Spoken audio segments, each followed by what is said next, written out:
Alléluia. Shalom, shalom à toutes et à tous. Mao, je vous salue tous au nom de Jésus-Christ Nazareth, notre Seigneur et Sauveur. Nous sommes désolés pour ce retard. Il y avait un délestage qui n'avait pas sa place, mais bon, Dieu fait grâce, nous sommes là avec vous ce soir. Donc, connectez-vous et s'il vous plaît, envoyez des milliers de cœurs afin que tout soit sécurisé. Amen. Alléluia. Alléluia. Gloire à l'Éternel ici-bas. Oh, oh, louez l'Éternel car il règne. Sois exalté, Adonai. Sois exalté, Adonai de Princesse Déa, la chanteuse internationale. Vous aurez bientôt l'occasion de la découvrir à Abidjan pour un concert spécial et inédit. Amen. Adonai. Envoyez les cœurs et invitez. Signalez que nous sommes en direct maintenant. Parce que effectivement on a accusé du retard suite à un délestage. Mais donc, venez, on est là, on est aujourd'hui à une soirée spéciale. Mais une soirée spéciale qui nous apporte véritablement des réponses. En fait, nous voulons des réponses. En quête de réponses, c'est le thème de ce soir. Et donc, soyez libres et disposés à recevoir les réponses à vos attentes, à vos questions. L'Éternel ici-bas. Oh, oh. Envoyez les cœurs. Pendant que vous êtes envoyés, cliquez continuellement sur les cœurs afin de pouvoir attirer l'attention de plusieurs là-dessus. Amen. Yes. Louez l'Éternel car il règne. Sois exalté, Adonai. Sois exalté, Adonai. Sois exalté, Adonai. Sois exalté, Adonai. Sur la terre déclare que tu es roi. Que tous ceux qui meurent sur la terre déclarent que tu es roi. Oh, c'est des questions. Hein? Oh. Nous avons reçu des dizaines de questions, mais aujourd'hui nous allons essayer de répondre à 12 questions. Amen. 12 questions, nous allons essayer de répondre. Ce pas des questions qui ont été préparées depuis longtemps. Ok? Donc, un peu d'indulgence si on a du mal à vous satisfaire dans les réponses. Amen. Mais nous croyons que le Saint-Esprit fera tout ce qu'il faut pour vous apporter les éléments de réponse. Amen. C'est par l'Esprit que nous faisons des choses et nous voulons que le Saint-Esprit prenne le contrôle de toutes choses. Amen. Est-ce que vous me suivez, vous m'entendez? Parce qu'on a aussi la population Zoom, la communauté Zoom qui nous suit. Alors nous voulons bénir le Seigneur pour vos vies et vraiment lui dire encore merci pour tout. Amen. Donc connectez-vous. Le temps que ceux qui attendaient se retrouvent encore sur la connexion. Amen. Amen. Que Dieu vous bénisse. Alléluia. Merci Jésus. Merci Père pour ta grâce. Merci pour ton esprit. Alléluia. Est-ce que vous êtes en ligne? Parce que je n'ai pas de retour. Est-ce que vous êtes connecté?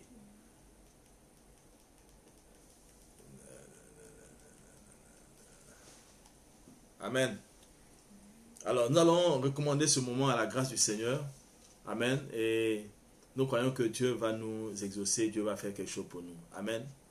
Éternel, notre Dieu, notre Père, nous voulons te rendre grâce. Te dire merci encore pour cette soirée spéciale placée sous ton autorité. Nous voulons t'apporter ce temps afin que toi-même, par ton esprit, Seigneur, nous donne de comprendre, ô Dieu, notre Père, ce que tu attends de nous et ce que nous devons savoir pour mieux marcher avec toi. Aide-nous, soutiens-nous et que ton nom soit glorifié au nom de Jésus. Amen. Amen. Alors, ce soir, c'est il n'y a pas un thème particulier. Enfin, il y a pas, quand je dis il n'y a pas un thème particulier, le thème c'est vrai, en quête de réponse. Alors, on nous aborde souvent pour nous poser des questions sur certaines choses par rapport à la Bible, des discussions, il y a des polémiques et autres. On ne dit pas que nous avons la réponse à tout ou qu'on a la science infuse, mais nous croyons qu'avec la parole de Dieu et selon que le Saint-Esprit nous donne les réponses et selon notre expérience, nous pourrons vous apporter des éléments de réponse. Ça va vous aider à avancer. Amen. Alors, donc ce soir, c'est en quête de réponse. Vous avez des préoccupations, on a eu des retours. Tout à l'heure, des questions sont arrivées et on sait que les chrétiens ont des problèmes. Ils ont des problèmes parce qu'ils n'ont pas forcément les réponses qu'ils attendent. Ils vont à l'église.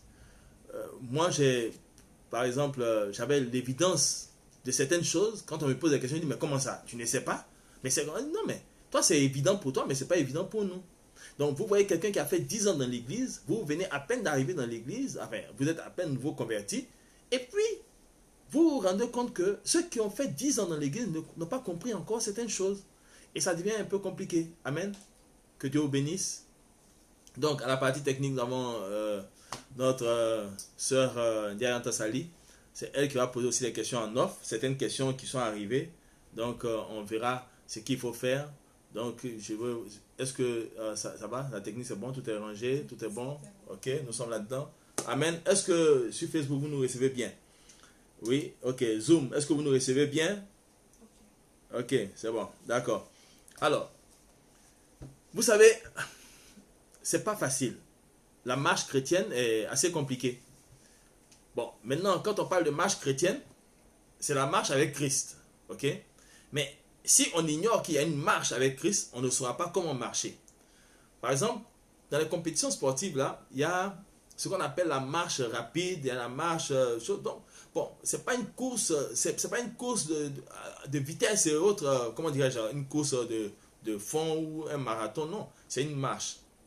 Et selon la marche et le rythme qui est imprimé à la marche, on suit, soit on ne suit pas véritablement, selon que nous n'avons pas les capacités véritables pour suivre celui qui nous conduit dans la marche. Amen. Donc, quand nous marchons avec quelqu'un, nous voulons qu'il soit à notre propre niveau, nous voulons être à son niveau, surtout quand il parle, on veut entendre ce qu'il dit. Donc, s'il marche vite, il a des grandes enjambées, on court pratiquement. Pendant que lui, il marche, nous, on court. Or, le Seigneur ne nous dit pas la course avec lui, il dit la marche avec lui. Donc, marcher avec Jésus, c'est de pouvoir être au même rythme que Jésus. Et Jésus nous donnera de marcher avec lui vraiment à un rythme qui nous donnera de ne pas nous essouffler. Mais aujourd'hui, on s'essouffle, on est fatigué et au final, on démissionne. Pourquoi? Parce qu'on n'arrive pas à suivre le rythme, on n'arrive pas à suivre le tempo. Or, le Saint-Esprit qui nous conduit n'est pas là pour nous laisser en arrière, puisqu'il est censé être avec nous pour nous accompagner dans toute notre marche. Donc, il est important que des questions qu'on a trouvent des réponses. Parce que si on ne sait pas comment on peut faire quelque chose. Amen. Donc, nous allons prendre la première question, déjà. Ok. La première question. La première question, c'est comment faire la différence entre la voix de Dieu et les autres voix? Comment faire la différence entre la voix de Dieu et les autres voix? Certains me diront, est-ce que Dieu parle? Oui, Dieu parle. Notre Dieu parle. Ok. Toi, qui as été créé par le Dieu vivant. Parce que je ne pense pas que tu as été formé par le vent. Non. Tu as été créé par ton Créateur, donc Dieu. Si Dieu te donne la capacité de parler, Dieu ne peut pas être dénué de cette capacité-là. Dieu ne peut pas être privé de cette capacité à parler. Donc Dieu parle. Donc la Bible nous dit en Job chapitre 33 que Dieu parle tantôt d'une manière, tantôt d'une autre, mais l'on n'y prend point garde. Donc c'est là parce que tu n'as pas entendu la voix que tu vas dire que le monsieur il ne parle pas ou le Créateur ne parle pas. Parlons de notre Dieu, bien sûr. Donc, Dieu parle. Et Dieu parle de plusieurs façons. Mais la source de la parole de Dieu, c'est son esprit.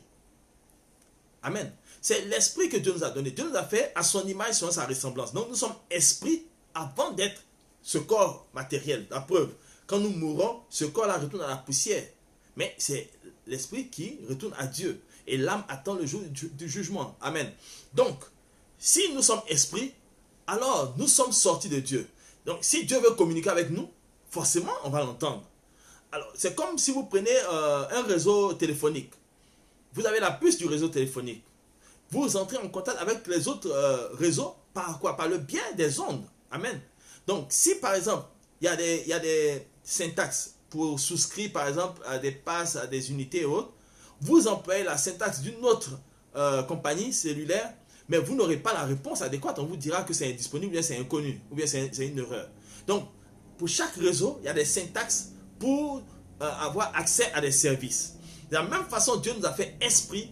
Nous aussi, l'esprit de Dieu en nous, nous met en contact avec Dieu. Et donc, Dieu nous parle par son esprit. On a tendance à dire, quelque chose m'a dit. Pourquoi on ne dit pas, j'ai pensé à, mais on dit, quelque chose m'a dit. On sait que quelqu'un nous parle. Mais tantôt, nous entendons une voix qui nous dit des choses qui font peur. Tantôt, nous entendons des voix qui nous conduisent à faire ce qui n'est pas bien. Donc, à quel moment on peut reconnaître la voix de Dieu? Nous lisons en Genèse chapitre 3 que lorsque Adam et Ève ont péché, Dieu, quand il est venu dans la brise du soir, Adam a reconnu que c'était Dieu qui venait et il s'est caché avec sa femme.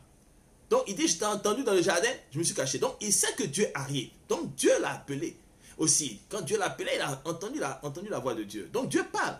Dieu parle parce que Dieu nous parle à travers tout ce qu'il a fait. Amen. Donc la voix de Dieu, maintenant, comment est-elle? Est-ce que la voix de Dieu, c'est une voix, oh oui, tonnerre, machin? Non. Bon, il faut comprendre que dans ton esprit et par ton esprit, Dieu te parle. On sait que quand on veut faire une mauvaise chose, on dit toujours, ça c'est le diable qui m'a inspiré. C'est le diable même qui m'a parlé. Donc si tu sais que le diable te parle pour faire les mauvaises choses, qui est-ce qui te parle pour faire les bonnes choses? Amen. Alors, bon, on peut dire, la voix, ce n'est pas la voix qu'on entend de façon audible. Moi, j'ai entendu la voix de façon audible. Amen. J'ai vu une apparition et la voix audible.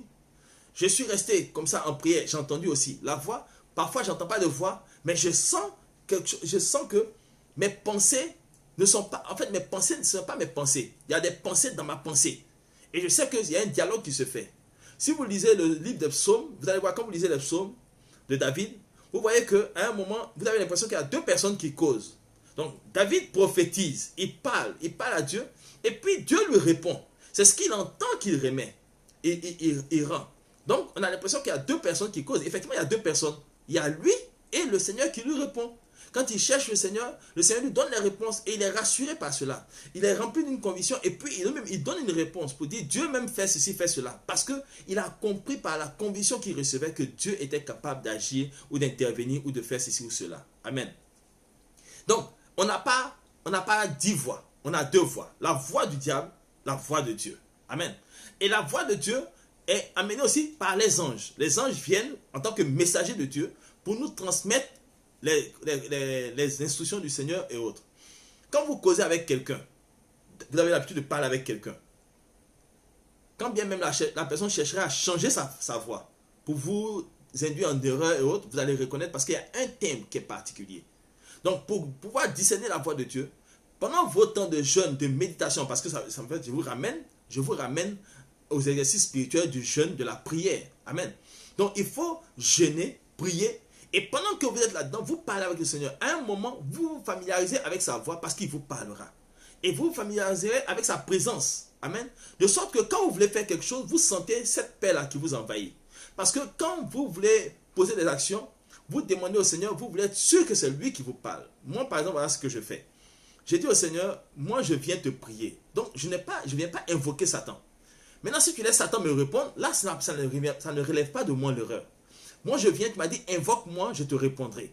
Donc, je viens te parler. Voici ma situation. Voici ce que je traverse, voici ce que je vis, ou bien voici ce que je veux, voici ce que j'attends, voici.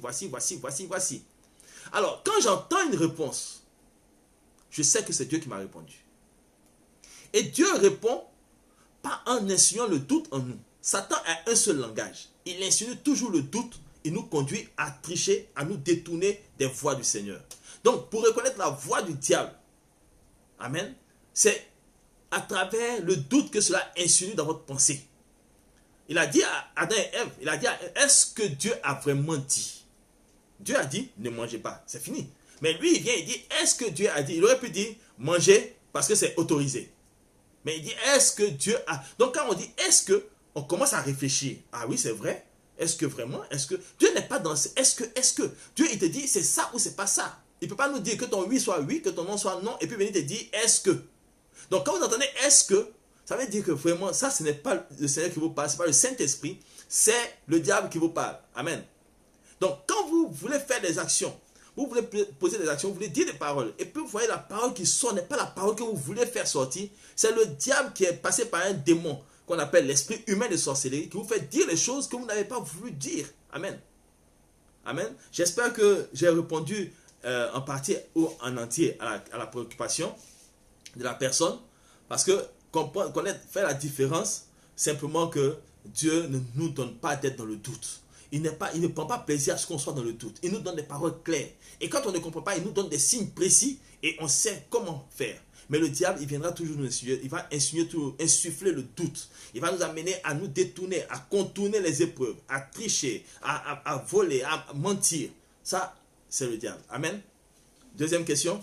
Deuxième question, est-il possible de perdre le salut? Wow. Est-il question... Enfin, peut-on perdre le salut?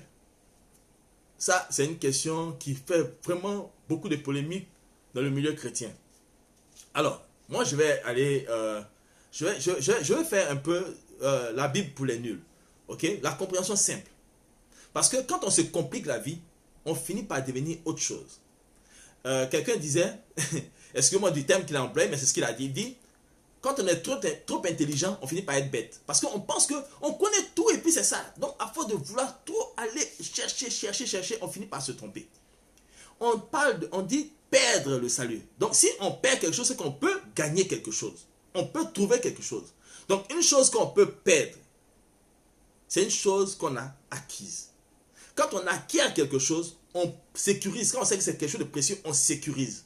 Amen. Le Seigneur même dit, dans la parabole, il dit, le royaume des cieux, c'est comme celui qui a trouvé une perle dans son champ, il la garde précieusement, il vend son champ, et puis, il vend tout ce qu'il a de bien, et puis il achète le champ, et puis voilà, il conserve. Donc, c'est-à-dire qu'il conserve ce qu'il a trouvé de précieux.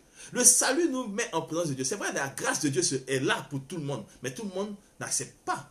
Donc, celui qui sait que ce salut-là est venu par grâce, ce n'est pas par lui-même qu'il se sauve, c'est le Seigneur qui le sauve.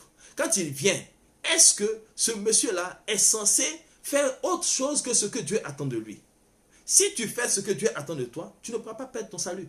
Mais si par contre, tu te détournes, tu fais des mauvaises choses, tu passes à gauche, comme la grâce existe. Quelqu'un m'a sorti ça une fois, mais qu'est-ce qu'on fait de la grâce? J'ai dit, mais la grâce, ce n'est pas parce que la grâce est là qu'on fait n'importe quoi.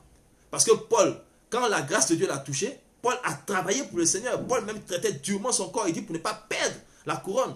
Pour ne pas perdre son but. Amen. Donc, on ne peut pas dire qu'on ne peut pas perdre le salut. On peut perdre le salut. On peut perdre le salut. Pourquoi? Judas a perdu le salut. Judas n'est pas sauvé. À moins que vous me démontrez que Judas est sauvé parce que Jésus l'a appelé le fils de la perdition. Le fils de perdition. Judas était avec Jésus. Il a mangé avec Jésus. Judas a mangé la Sainte Seine. Judas a mangé la Sainte Seine, il a chassé les démons, il a parlé, il a marché avec Jésus, il a fait tout ça. Donc, ce n'est pas parce que tu marches avec le Seigneur lui-même dit.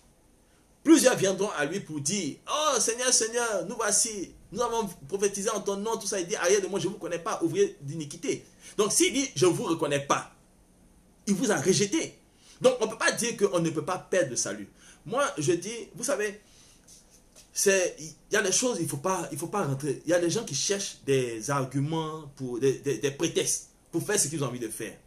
Mais si j'ai accepté Jésus, la grâce m'a été donnée, j'ai reçu cette grâce-là. Ce n'est pas moi qui l'ai fabriquée. C'est une grâce qui a été mise à ma disposition. Je l'ai saisie. Je ne vais pas quitter sous cette grâce-là. Je vais demeurer sous cette grâce. Et cette grâce-là me demande de faire quoi? La volonté du Père. Donc, cette grâce me demandant de faire la volonté du Père ne peut pas m'amener à faire le contraire de ce que le Père veut que je fasse. Cette grâce ne peut pas m'amener à faire des choses qui ne sont pas à la gloire de Dieu.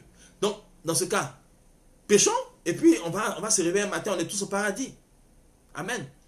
Parce que vous ne pouvez pas dire que Dieu est injuste ou il voit quelqu'un qui a accepté de marcher avec lui, qui se prive de tout ce qui est péché, des plaisirs de la chair, des désirs de la chair, qui refuse de satisfaire la chair. Et puis quelqu'un qui dit qu'il a accepté Jésus, mais il fait tout ce qu'il veut, il s'amuse, et puis au jugement dernier, tout le monde est sauvé. Mais attendez, où est la récompense? Alors que le Seigneur nous parle de récompense. Amen. Quand on lit l'Apocalypse, il parle de récompense à celui qui vaincra. Donc il y a un combat. Il y a un combat qui est mené. Pourquoi? Parce que le diable veut t'arracher ce que tu as reçu. Amen. Mais toi, tu luttes avec le diable pour ne pas perdre ce que tu as reçu de la part du Seigneur. Donc on peut perdre le salut. Et on le perdra si on se promène en dehors de la parole de Dieu. Amen. Que Dieu vous bénisse. Oui. Est-ce que... Quoi encore? La prochaine question, c'est les limites dans les fiançailles. Qu'est-ce qu'on a le droit de faire ou de ne pas faire? Les limites dans les fiançailles. Ok. Ok, peuple de Facebook, j'espère que vous entendez bien la voix off. Les limites dans les fiançailles, qu'est-ce qu'on a le droit de faire? Parce que en fait, ce sont des questions pêle-mêle qui m'ont été envoyées. Ok, on va pêle-mêle. Donc, les limites dans les fiançailles. Qu'est-ce qu'on fait, qu'est-ce qu'on ne fait pas? Ok. Quand on parle de fiançailles, on ne parle pas de mariage. Amen. On ne parle pas de mariage, on parle de fiançailles. Fiançailles, c'est l'étape, c'est la pré-étape qui nous conduit au mariage. Donc, c'est la période pendant laquelle on apprend à se connaître. Ok? Pas sexuellement. Alors, il y a certains qui disaient, on peut flirter, on peut s'embrasser, mais on ne couche pas ensemble. Écoutez-moi, si vous avez pratiqué la délivrance déjà, vous allez savoir que le simple fait d'échanger les baisers, et les esprits s'installent. Amen. Parce que la salive qui est là, elle parle. La salive là, il y a le sang dedans. Amen. Donc, si vous échangez vos fluides buccaux, forcément, il y a un esprit qui va s'installer.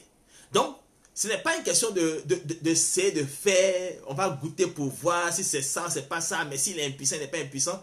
Mais ça revient à dire quoi? Qu'il faut être sincère. Parce qu'on considère que quand vous êtes chrétien, vous marchez avec la vérité. Donc vous allez dire que vous êtes malade. Vous allez vous consulter, vous faites votre bilan. Ah, je vais me marier, je vais faire un bilan de santé, je vais voir si ça va. Donc si vous êtes impuissant, dites que vous êtes impuissant. Mais il y en a qui mentent, ils disent non, ça va, parce qu'ils veulent la fille, ils ne veulent pas. C'est-à-dire qu'ils sont égoïstes. L'amour n'est pas égoïste. Amen. On ne peut pas prétendre aimer quelqu'un et puis cacher la vérité à la personne. À moins que de façon extraordinaire, le Seigneur dise, c'est quand il va se marier que lui, il va retrouver sa virilité. Là, c'est un autre débat. Parce qu'on a eu un témoignage comme ça, où la femme disait que le Seigneur lui a dit c'est son mari. Et le monsieur a dit non, c'est faux. Et ils sont allés voir les pasteurs. Le monsieur a dit c'est pas possible. Parce que lui, il est impuissant. Elle dit le Seigneur a dit que tu es mon mari. Ça, c'est un témoignage que nous avons reçu. Et le jour de la nuit de noces, parce qu'on lui a dit maintenant, si tu te maries, tu ne divorces pas, il n'y a rien, tout ça. Elle dit il n'y a pas de problème. Dieu a dit c'est mon mari. La nuit de noces, quand ils ont fini, aller à l'hôtel, elle a mis sa main sur son mari et puis elle a dit merci Seigneur parce que tu as préservé mon mari afin qu'il ne soit pas dans le monde en train de courir les femmes. Donc maintenant qu'on est ensemble, au nom de Jésus, allez, tu l'élèves. Et le monsieur a retrouvé sa virilité. Miracle, alléluia. Donc, je n'ai pas dit, va chercher un impuissant, tu vas prier son sexe. Et puis, c'est-à-dire que selon que Dieu te dit, la conviction que l'Esprit, parce que si tu reconnais la voix de ton Dieu, dans le temps de prière, de jeûne, de méditation, de la parole de Dieu, tu comprendras que Dieu t'a dit, tu ne bougeras pas de là. Dieu t'a dit, tu restes là, sur cette position. Amen. Mais on ne peut pas coucher avant le mariage. On n'a pas le droit. Quand on le fait, ce sont des esprits qu'on prend. Amen. On prend des esprits. S'embrasser, machin. Est-ce qu'elle embrasse bien? Est-ce qu'il embrasse bien?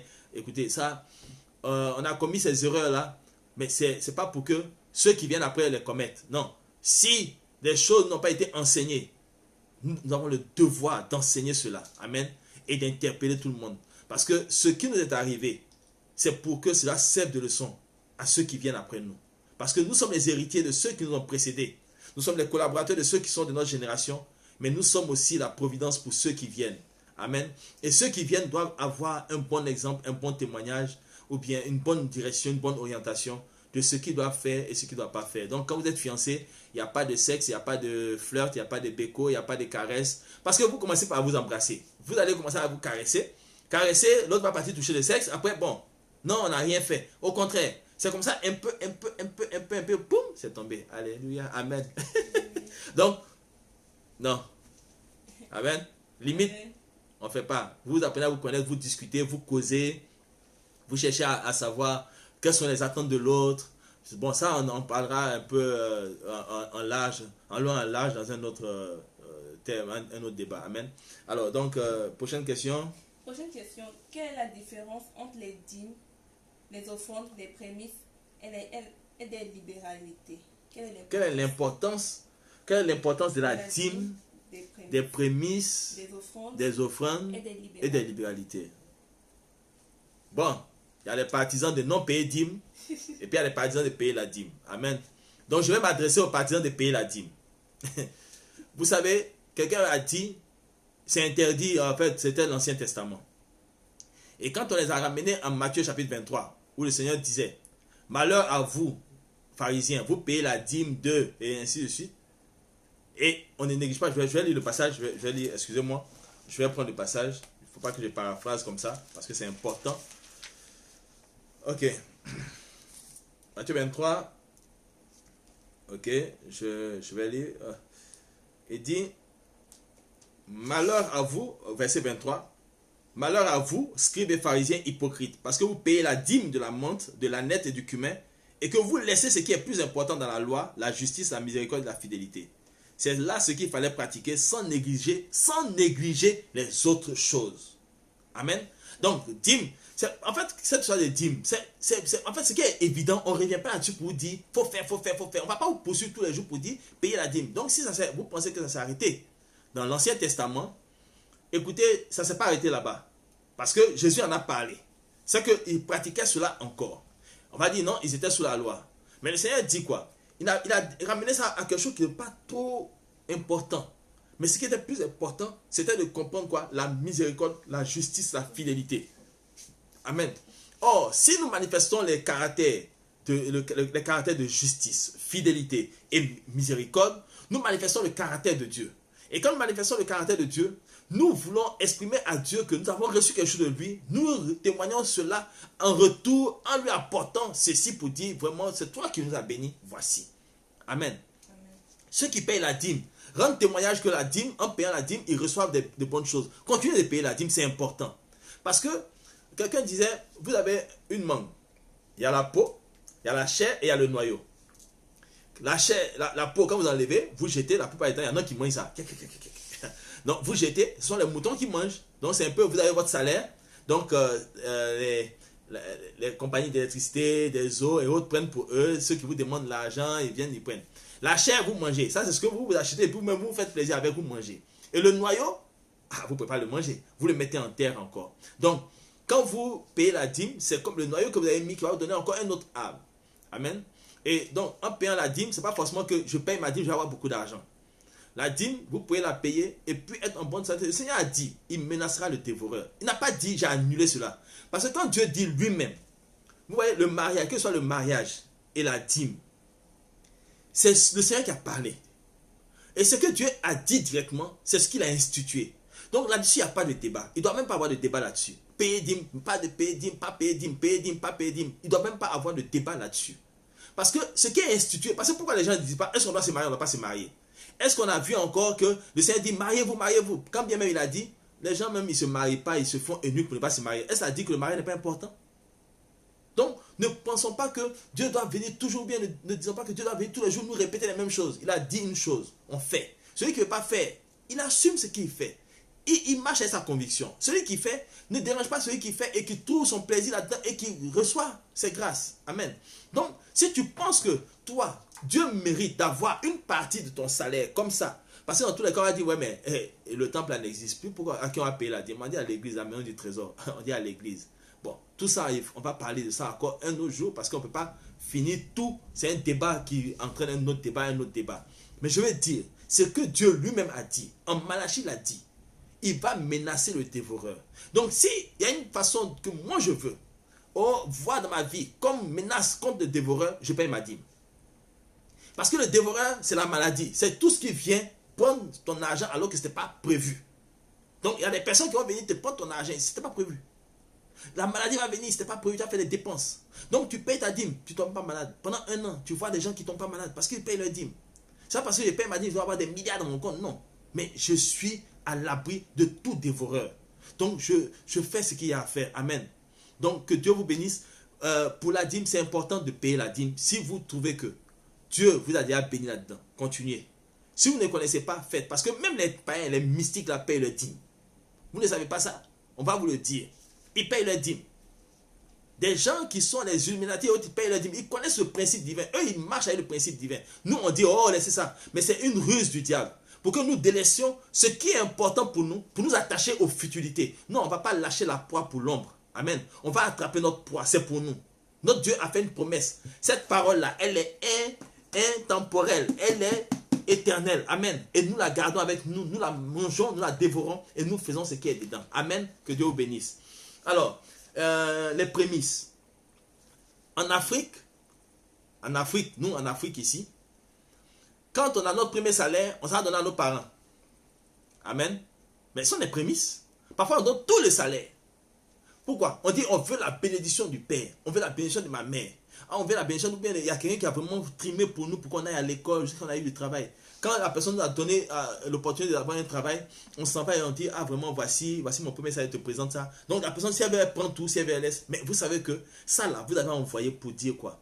Pour dire, vous manifestez une gratitude, une reconnaissance à l'Éternel. Vous manifestez une reconnaissance parce que vous savez que si vous n'avez pas eu ça par vous-même, quelqu'un vous a aidé. Même si vous êtes parti à l'école, vous avez travaillé, mais quelqu'un a payé vos cours. Quelqu'un vous a accompagné à l'école, quelqu'un a payé vos fournitures. Vous n'avez pas payé vos fournitures quand vous étiez au CP1 par vous-même. Vous n'avez pas payé vos fournitures quand vous étiez encore au CE2. Non. Même il y en a qui se débrouillent, qui vont faire des petits travaux et puis ils ont. Mais ce n'est pas vous qui prenez soin de vous toute l'année scolaire. Vous êtes nourris, vous êtes blanchis, vous êtes logés et tout ça. Amen. Donc, les prémices qu'on envoie au Seigneur, c'est important parce que vous reconnaissez que Dieu est celui qui vous a apporté certaines choses. Les gens rendent témoignage. Donc moi, quand quelqu'un rend témoignage qu'il a posé une action en payant sa dîme, en apportant ses prémices, en apportant ses offrandes, les libéralités, quand la personne rend témoignage, je dis continue. Parce que tu sais ce que tu as trouvé là-dedans. Continue. Mais pourquoi on va priver les gens de faire ce qu'ils ont envie de faire? D'autant plus que la parole dit qu'il a plus de joie à donner qu'à recevoir.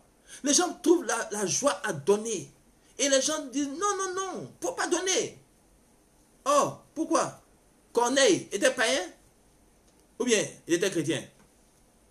Corneille était quoi? Donc, l'ange vient trouver dire Corneille. C'est vrai que Corneille était là encore, c'est un juif. Il vient, il dit tes offrandes sont montées jusqu'au ciel. À cause de ça, le salut est arrivé dans sa maison. Ils ont été baptisés du Saint-Esprit, tout ça. Donc, comprenez que ceux qui ne veulent pas que vous fassiez cela ont été envoyés pour vous empêcher de rentrer dans les grâces financières et matérielles avec le Seigneur. Amen. Donc c'est important de vous acquitter, de vous acquitter de ces choses-là. Faites cela. Faites ces choses-là. Vraiment, faites ce qu'il y a à faire. Payez votre dîme, faites des prémices, apportez vos offrandes, faites des libéralités. Ça y est, les libéralités, c'est des dons. Je vais aider quelqu'un, je le fais. Voilà. Mais faites cela parce que Dieu est fidèle, parce qu'il est écrit dans sa parole que en 2 Corinthiens 9, verset 8, il dit « Et Dieu peut vous combler de toutes sortes de grâces, afin que possédant toujours en toutes choses, vous ayez encore en abondance pour toute bonne œuvre. » Amen. Alléluia. Je relis le passage. C'est vrai que je l'apprends par cœur, mais je le lis. Il dit que chacun, verset 7, que chacun donne. 2 Corinthiens 9, verset 7, que chacun donne comme il a résolu en son cœur, pas dans le cœur de quelqu'un d'autre. Comme tu l'as résolu dans ton cœur. Si tu as résolu dans ton cœur de payer ta dîme, va payer ta dîme. Si tu as résolu dans ton cœur de faire une offrande, fais ton offrande. Si tu as résolu dans ton cœur, fais. Il dit que chacun donne comme il a résolu en son cœur, sans tristesse ni contrainte, car Dieu aime celui qui donne avec joie. Celui qui donne avec joie. Si tu as la joie à payer ta dîme, paye ta dîme. T'occupe pas de quelqu'un. Amen. Et Dieu peut vous combler.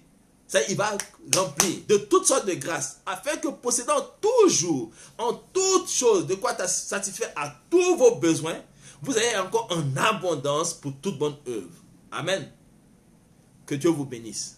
Alors, nous partons pour la prochaine question. La prochaine question est comment vivre une vie de sanctification? Comment vivre une vie de sanctification?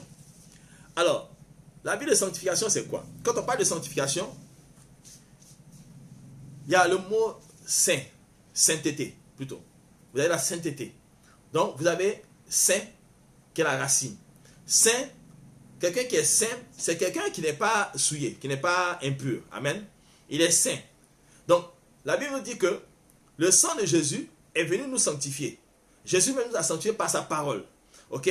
Donc, il nous a rendus purs par sa parole, il nous a rendus purs par son sang, il nous a nettoyés, lavés de toute souillure qui venait de la malédiction et autres. Amen. Du péché. Donc, si nous voulons vivre une vie de sanctification, nous devons comprendre que se sanctifier, c'est se mettre à part. Donc, quand on parle de sanctification, on parle de consécration. Quand je me consacre, je me mets à part. Et quand je me mets à part, je ne fais plus rien d'autre que ce qui est dans ce que je fais et dois faire en étant à part. Amen. J'explique. Quand vous dites que vous avez accepté Jésus et vous devez vivre une vie de sanctification, parce que vous méditez la parole, vous priez, vous jeûnez, donc les exercices spirituels, vous les faites. Vous savez ce que vous devez toucher et ce que vous ne devez pas toucher. Donc, quand des situations arrivent, est-ce que cette situation-là va m'amener à me détourner des vertus du Seigneur? Est-ce que ça va m'amener à me détourner de la parole de Dieu? Est-ce que ça va m'amener à pécher? Est-ce que ça va m'amener à faire ce qui n'est pas correct? Si oui, alors on freine. Amen. C'est pourquoi il est important d'avoir le discernement de l'esprit. Pour vivre une vie de sanctification, cherchons à plaire à Dieu tout simplement. Quand on dit plaire à Dieu, ça veut dire marcher par l'esprit. Ne pas se soumettre au désir de la chair, mais faire plaisir à Dieu en marchant par l'esprit. Amen. Ça peut aller. Que Dieu vous bénisse. Prochaine question. La prochaine question pas est... fort. Il faut parler fort là. Pourquoi il est si difficile d'exprimer les dons de l'esprit? Pourquoi il est si difficile de manifester les dons de l'esprit? De manifester les dons spirituels. Tous les chrétiens ont au moins un don. Est-ce que tous les chrétiens ont un don? Ok. Donc on va aller pas à pas. Pourquoi il est difficile de manifester les dons spirituels? Et encore, est-ce que tous les chrétiens ont un don particulier ou un appel? Un don et un appel. Alors, tous les chrétiens ont été appelés. Parce que dès le moment où tu dis que tu es chrétien, tu as été appelé, tu as répondu à un appel. Amen. Tu as répondu à un appel, l'appel du Seigneur, l'appel au salut. Viens et tu vas recevoir le salut. Donc, quand on parle d'appel, je ne sais pas comment les gens comprennent l'appel. L'appel, ce n'est pas une affaire. Allô? Oui? Tu vas bien mon enfant? Non. L'appel, viens, venez, le salut est là pour tous. Venez, venez, venez, venez. Donc, quand tu réponds au salut, ok, tu viens, tu réponds, tu demeures dans la présence du Seigneur. Jésus dit, toi qui crois, après avoir été baptisé, non seulement tu seras sauvé, mais voici les miracles qui t'accompagneront. En son nom, tu chasseras les démons. C'est un don spirituel, chasser les démons. Quand j'ai été converti, le 27 juillet 1999, j'ai donné ma vie au Seigneur. 2 semaines à peine, je faisais ma première délivrance. Oui, quelqu'un est venu et puis j'ai fait sa délivrance. La personne m'expliquait son problème. Parce qu'elle dit, il paraît que tu vas à l'église maintenant. Bon, voici moi mes problèmes. Bon, et ce que je voyais en esprit, je me dis, c'est la réalité. Et j'ai posé des questions, elle a donné des réponses. J'ai dit, bon, tiens-toi debout. Et je prends ma Bible. Parce que je me disais, bon, qu'est-ce que je vais faire? Comme j'ai déjà lu la Bible, c'est pour ça qu'il est bon de lire la Bible. Lisez. Je prends Marc chapitre 16. Et je dis, ok, à partir du verset 16. Donc, la personne est en face de moi. Et puis, j'ai arrêté, et puis il dit, bon, Seigneur, tu as dit dans ta parole, celui qui croira et qui sera sauvé, qui sera baptisé sera sauvé. Seigneur, j'ai cru. Ok? Mais celui qui ne croira pas sera condamné. Il dit, Seigneur, je ne suis pas condamné. Parce que moi, j'ai cru. Et je n'ai pas été encore baptisé, mais j'ai cru. Donc, je serai baptisé bientôt. Mais il dit, voici les miracles qui accompagneront ceux qui auront cru. En mon nom, ils chasseront les démons. Dès que j'ai dit cela, elle est tombée, boum. J'ai dit, lève-toi, je n'ai pas commencé encore. Elle ne se lève plus. Donc, je dis, sors. Et il y a une manifestation de l'esprit. Et il sort au nom de Jésus. Je commençais à faire la délivrance. Donc la personne a vomi, tout ça, et puis elle s'est levée. Qu'est-ce que j'ai fait ici? C'est quoi tout ça? J'ai dit, ah ouais. Donc je suis resté comme ça pendant des heures devant la parole. Et puis dit, mais comment est-ce que j'ai dit seulement ce qui est écrit et la chose s'est passée? Le Seigneur est dans sa parole. L'Esprit de Dieu, les paroles du Seigneur sont esprit et vie. Quand vous lisez les paroles du Seigneur, c'est esprit et vie. Amen. Donc, si tu as répondu à l'appel, dès le moment où tu t'es donné au Seigneur, le premier don spirituel que tu as là, c'est ça. Tu as le pouvoir de chasser les démons au nom de Jésus. Amen. Tu es capable de le faire. C'est pas écrit que quand tu seras pasteur ou tu seras prophète, c'est là que tu vas chasser un démon. Dès le moment où tu as attrapé le nom de Jésus, tu es sincère dans ta marche avec le Seigneur. Au nom de Jésus, toutes choses te sont possibles. Amen. Toutes choses te sont possibles. Donc, tous les chrétiens ont un don. Tous les chrétiens ont un don. Quiconque dit qu'il est chrétien, ça veut dire que disciple de Jésus, il a un don. Il a un don spirituel. Maintenant, comment travailler avec ce don? Pourquoi c'est difficile de travailler avec ce don? Parce qu'on ne croit pas, tout simplement. Il y a des personnes, vous leur donnez de l'argent. Elles ne savent pas ce qu'elles vont faire avec cet argent. Elles vont gaspiller même. Parce qu'elles ne comprennent pas la valeur, elles ne comprennent pas ça pour faire quoi exactement. Bon, tu viens, tu dis, voici, tiens. Mais les dons spirituels sont les instruments de travail du chrétien. Ce n'est pas des choses qu'on prend pour se faire des galons. Moi, je connais des gens. Oh, moi, j'ai les 9 dons. J'ai les 9 dons spirituels. Ah, tu as les 9 dons spirituels, mais on ne voit pas ta vie changer. On voit pas, tu n'as jamais aidé quelqu'un.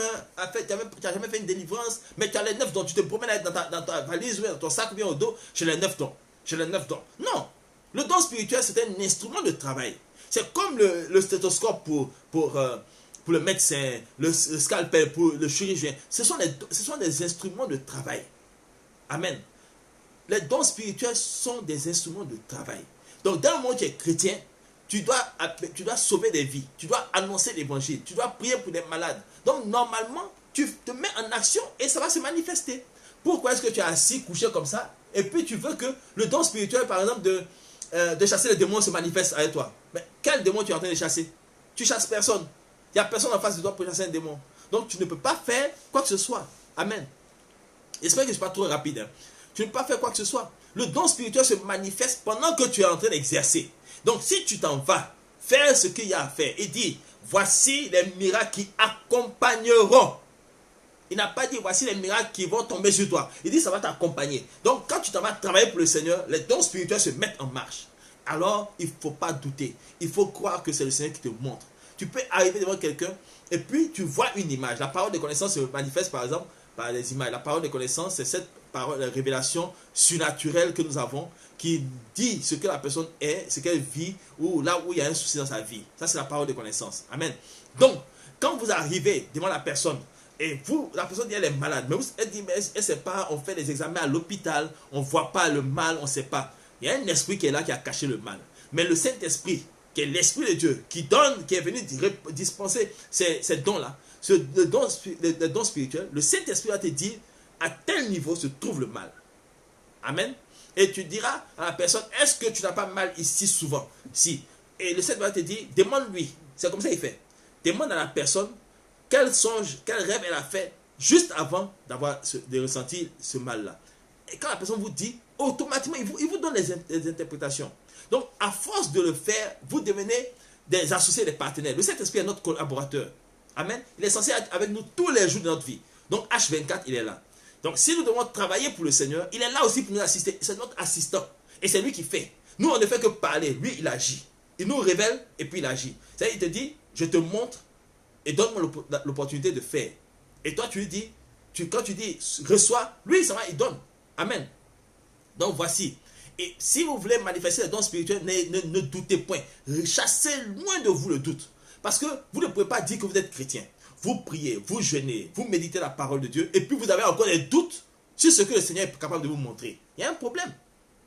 Soit votre méditation, ou votre temps de jeûne, ou quoi que ce soit, que vous fassiez les exercices spirituels, vous ne les faites pas bien. Soit vous n'êtes pas encore dans le Seigneur. Parce que celui qui marche avec le Seigneur a des révélations claires. Amen. Moi, je vous dis, ce jour-là, j'ai vu, la personne parlait, mais j'ai vu des serpents autour de son cœur. En fait, des serpentins. C'est tout petit. Des serpentins autour de son cœur. Et je lui ai posé la question, contre qui as-tu gardé rancune? À qui tu en veux? Et la personne m'a répondu, à mon père. Donc, vous voyez, moi, j'ai vu les serpents autour. Donc, j'ai dit, son cœur a un problème. C'est comme ça, j'ai compris ça comme ça. Et le Saint-Esprit vous donnera une révélation qui est en accord avec votre intelligence. Il ne va pas vous donner... Attendez, vous n'avez pas la connaissance, je ne sais pas moi, intellectuelle d'un certain niveau, et puis vous parler avec ce niveau-là. Non, il vous parlera avec le niveau de compréhension que vous avez. Dieu veut que tout le monde soit efficace, et il va parler à tout le monde selon le niveau de tout le monde. Amen. Selon le niveau de chacun plutôt. Donc, selon ton niveau, Dieu te parlera, le Saint-Esprit te parlera, il te formera. Amen. Que Dieu te bénisse. S'il y a encore des questions, s'il y a des choses, vous avez des éclaircies, vous écrivez, et on va essayer de répondre. Amen. Alors, j'ai reçu aussi comment recevoir la révélation du couloir dans lequel le Seigneur veut nous voir courir. Concernant l'appel. Amen. Parce qu'on dit, est-ce que les chrétiens ont l'appel? Oui, l'appel là, c'est ça. Maintenant, on parle de l'appel par rapport au ministère. Alors, quand Dieu nous appelle, il nous qualifie. Parce qu'il nous a appelés. Quand il a appelé et puis nous avons répondu, il connaît, il nous connaît. C'est que tu sois dans le Seigneur, en dehors du Seigneur, il te connaît entièrement. Parce qu'il t'a tissé dans le sein de ta mère. Tu ne t'es pas tissé toi-même. Ta maman ne t'a pas tissé, ton père ne t'a pas tissé. C'est lui qui t'a tissé dans le sein de ta mère. Amen. Et comme il t'a tissé dans le sein de ta mère, il sait comment tu es, qu'est-ce que tu as en toi. Il connaît le potentiel qu'il a mis en toi. Le premier potentiel, c'est que tu as son image, sur sa ressemblance.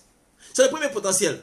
Tu es à son image, selon sa ressemblance. Et quand tu as accepté Jésus, alors tu deviens semblable à lui. Tu rentres dans la présence de Dieu. Ça veut dire que tu es avec lui.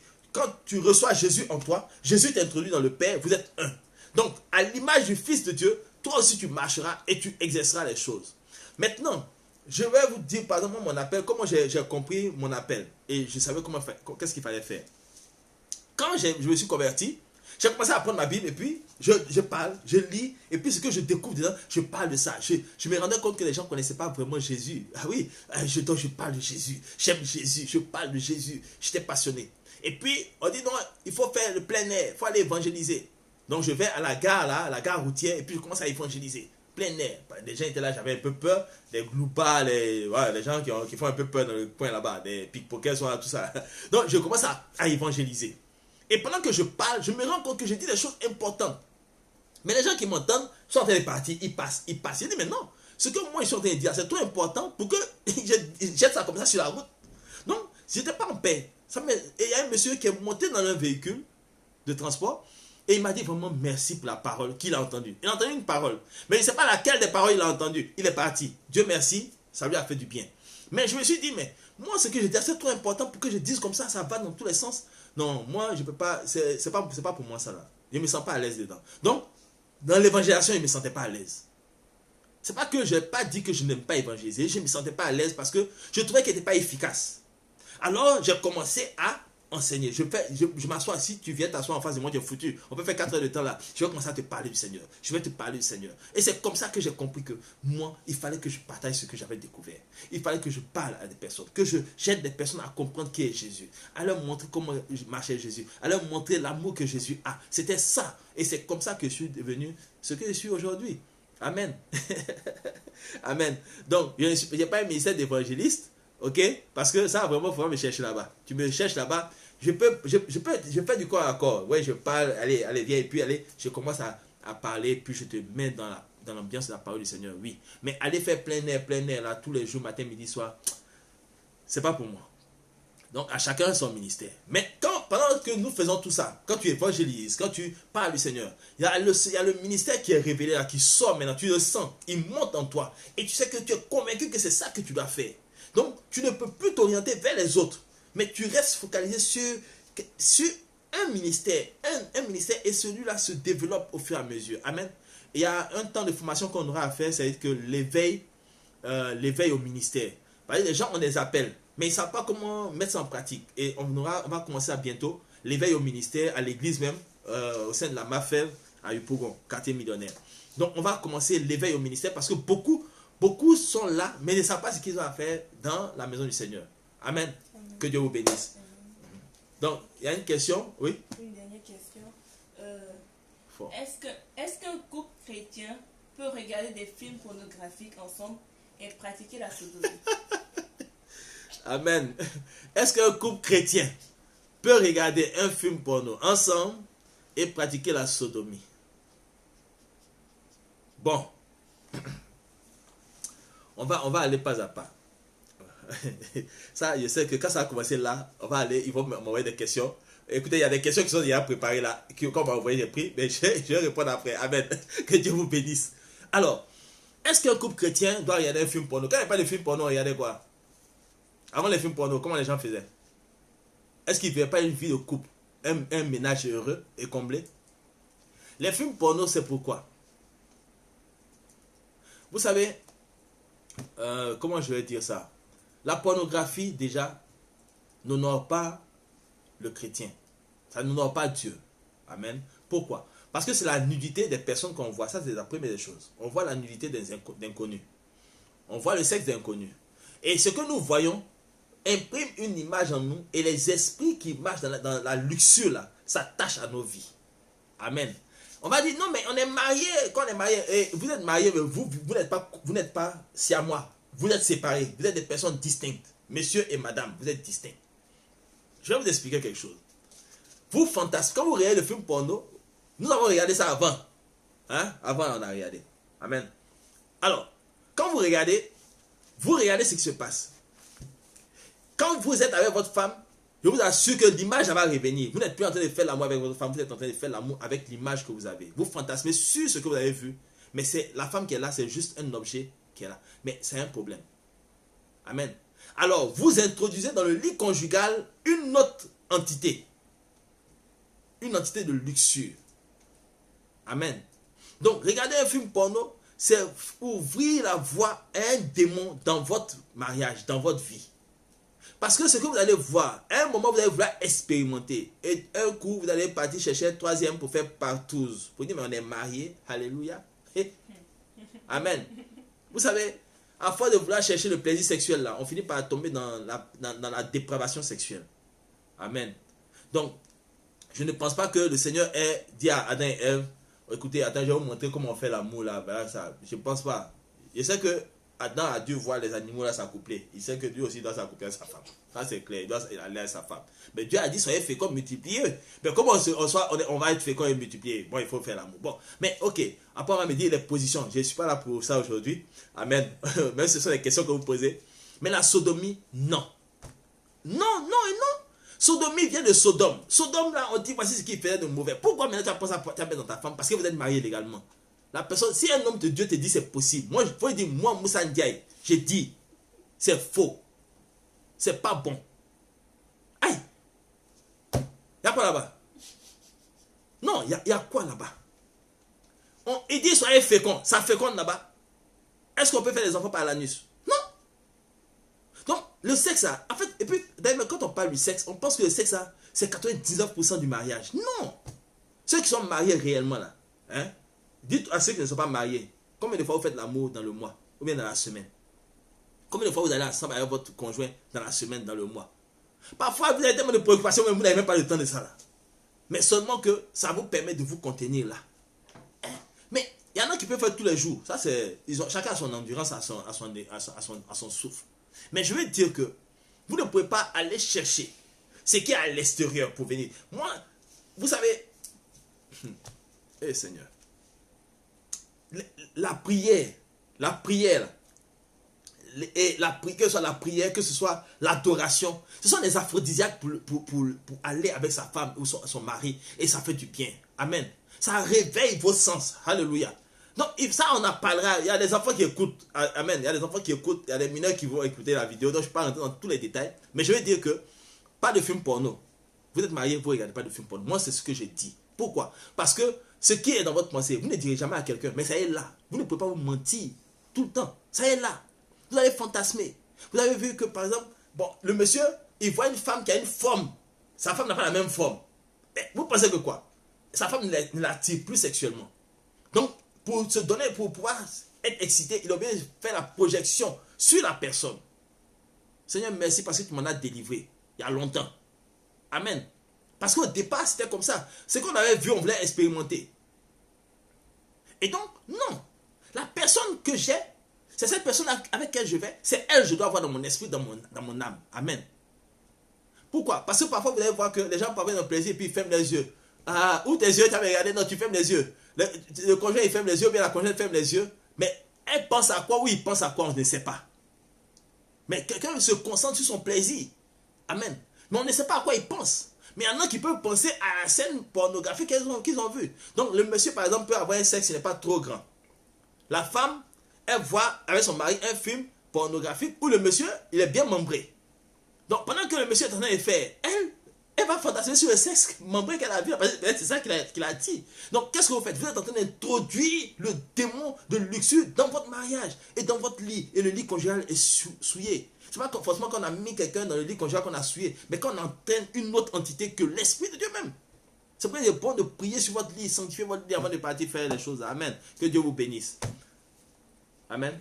Alors, j'ai des questions que j'ai reçues sur mon appareil là. Alors, quelqu'un a demandé comment avoir la certitude d'avoir pris la bonne décision ou faire le bon choix. Ok. J'ai parlé tantôt de comment Dieu parle. Ok. Quand Dieu nous parle, nous sommes rassurés, nous sommes en paix. Moi, personnellement, je vais parler par expérience, hein, mon expérience personnelle, qui n'est pas forcément l'expérience de quelqu'un d'autre. Moi, quand je suis en train de faire quelque chose en dehors de la volonté de Dieu, je me sens essoufflé. Je me sens fatigué, je me sens lourd. Et puis, facilement, je peux tomber malade. C'est que, et je perds de l'argent là-dedans. Je perds. Donc, il n'y a pas de gain. Quand je suis en train de faire les choses en dehors de la volonté de Dieu, je constate des pertes. Je m'arrête. On peut me dire, même quelqu'un peut m'envoyer une personne. Moi, j'ai une soeur qui m'envoie une personne pour que je la suive spirituellement. Mais quand je commence à parler, la personne me sent lourd. Je dis non, c'est pas pour moi. Donc j'appelle et dis non, c'est ton cas à toi, faut gérer parce que Dieu veut que toi-même tu travailles pour lui aussi à travers ce cas-là. Donc vous comprenez que il y a des signes que nous avons qui nous confortent dans notre position avec le Seigneur, mais c'est une question d'habitude. Amen. Donc si j'ai fait un choix et que je ne suis pas tranquille, alors ce choix-là, il y a un problème. Il faut que je cherche à savoir pourquoi je ne suis pas en paix. Mais quand la paix vous inonde, quand vous êtes vraiment en paix, quand bien même les situations sont difficiles, mais vous êtes en paix, c'est le bon choix, c'est la bonne décision. Les gens peuvent dire non, on n'est pas d'accord, ne fait pas. Mais au fond de vous, vous êtes en paix. C'est que, regardez Moïse. Moïse arrive devant la mer Rouge. La mer est là, Pharaon est derrière. Le peuple est en train de crier, waouh! Donc imaginez 2 millions de personnes en train de crier dans ses oreilles. Mais Moïse a la capacité d'entendre la voix de Dieu lui dire, dis au peuple de se mettre en marche et toi lève ton bâton, fends la mer. Pourquoi? Parce que c'est pas tout ce qu'il entend ou tout qui l'intéresse, c'est qu'est-ce que Dieu lui dit dans ce cas-là. Moïse, est-ce que Moïse a dit, regardez, Dieu même va vous accorder une délivrance, mais il ne savait pas ce que Dieu allait faire. Il ne savait pas. Et Dieu lui dit, mais pourquoi tu cries à moi? Parce que le fait qu'il ait dit, Dieu va faire, c'est qu'il a dit, Dieu vient. Dieu dit, non, toi tu es là, fais. Amen. Et Moïse a dit, mettez-vous en marche. Il n'a pas dit, j'ouvre la mer, mettez-vous. Il dit, mettez-vous en marche. Donc par la foi, il se lève. Mais il pourrait dire, mais Moïse, la mer est encore là, pourquoi on va se mettre en marche? Mais lui, il est convaincu que Dieu lui a dit. Il est serein, il a pris. Donc la voix de Dieu ne viendra pas comme ça, boum, c'est dans ton esprit, ça descend, ça coule. Et tu es en paix, tu es tranquille. Amen.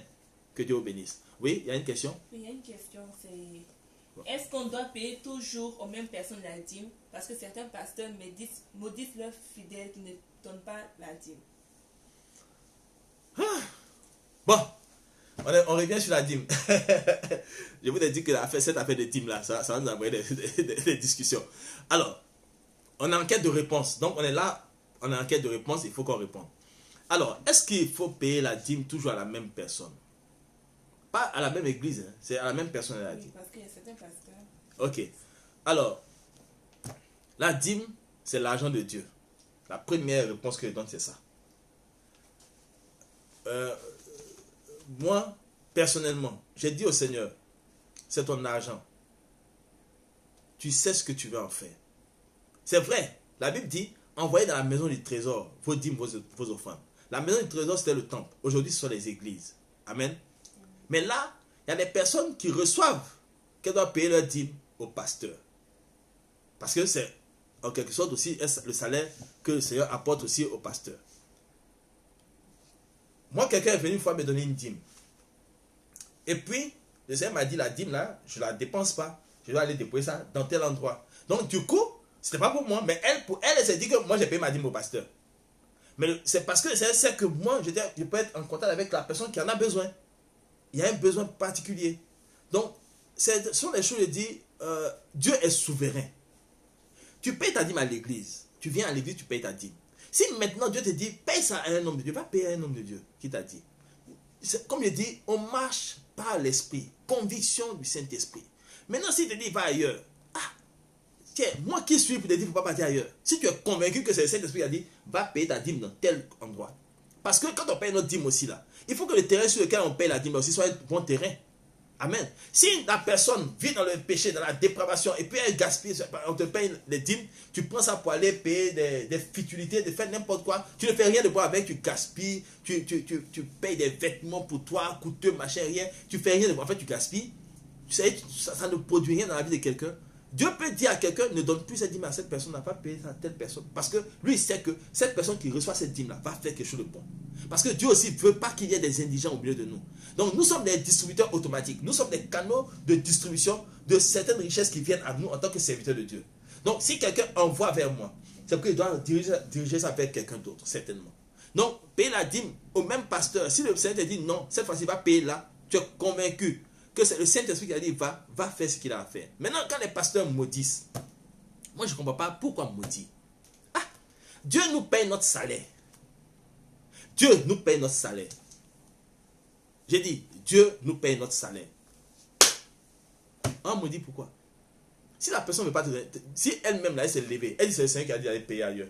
Laisse-la aller payer ailleurs. Si elle dit, elle-même, elle ne veut plus te payer la dîme parce que tu as beaucoup d'argent, elle sera payée ailleurs. Parce qu'elle n'est pas enseignée peut-être, ou bien elle ne veut pas te donner la dîme. Elle va ailleurs. Laisse-la partir. Moi, ce qui s'en va là, en fait, c'est ce que tu auras gagné.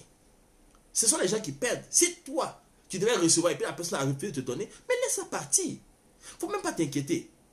Dieu prend soin de nous. Je vous dis, ce que les gens pensent nous avoir refusé ou bien nous priver de ces choses-là, Dieu nous donne le double, le triple quand on est patient et on est persévérant dans ce que nous faisons pour lui. Amen. Dieu nous connaît. Il nous connaît par nos noms. Et c'est lui qui nous a appelés. Si vraiment tu es appelé, la personne qui t'a fait, tu lui dis simplement que tu n'as pas payé ta dîme. Moi, par exemple, j'ai fait ça une fois à quelqu'un. J'ai dit, ce mois-ci là, tu ne m'as pas envoyé ta dîme parce que tu m'as dit que c'est à moi que tu as payé la dîme.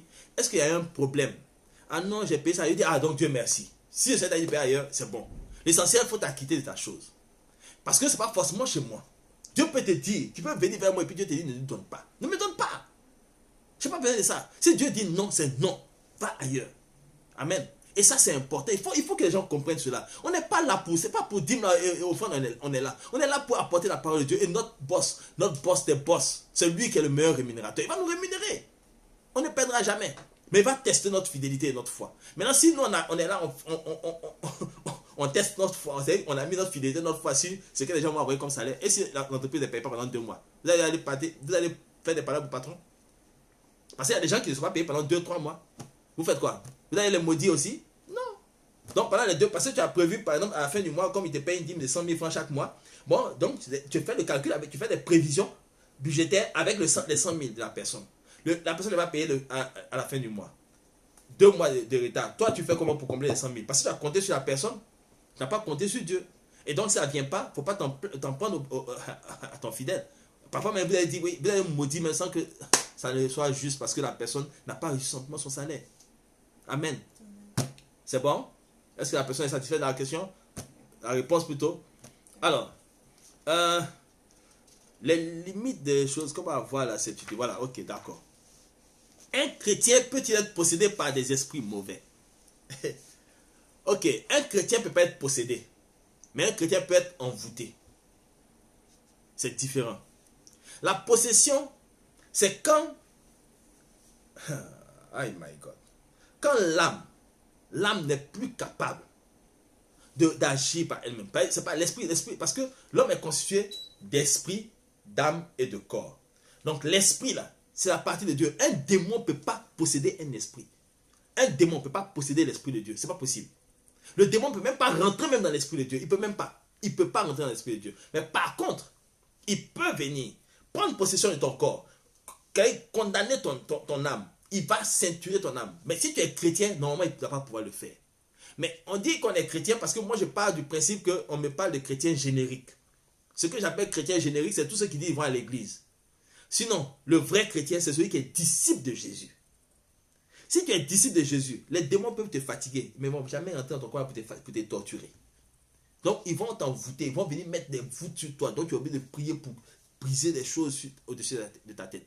Mais les chrétiens génériques, là, ceux qui vont à l'église parce qu'il faut aller à l'église, ils viennent à l'église, ils ne jeûnent pas, ils ne prient pas, ils ne méditent pas la parole de Dieu, mais ils viennent à l'église. Ça, c'est les chrétiens génériques.